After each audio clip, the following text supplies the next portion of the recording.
একটি ছোট্ট গ্রামে থাকত এক গরিব ছেলে, রাজু। তার বাবা সামান্য রোজগার করতেন। সংসার চালানোই ছিল কষ্টের। বই খাতা কেনার পাতা তো দূরের কথা, রাজু কখনো স্কুলে ঠিকমতো যেতেও পারত না।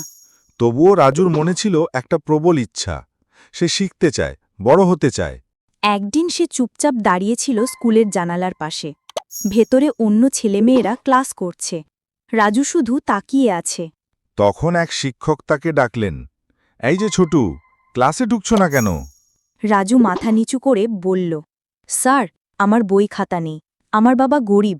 শিক্ষক হেসে বললেন, জ্ঞান পেতে টাকা লাগে না, ইচ্ছেটাই আসল। তিনি রাজুকে দিলেন একটা কলম আর পুরনো কিছু বই। সেই থেকেই শুরু হলো রাজুর নতুন জীবন। সে দিনে দিনে পড়াশোনায় ভালো করতে লাগল। গরিবের ছেলে হয়েও কারো থেকে পিছিয়ে রইল না। বছর কয়েক পর রাজু নিজেই ফিরে এলো সেই স্কুলে, এবার শিক্ষক হয়ে।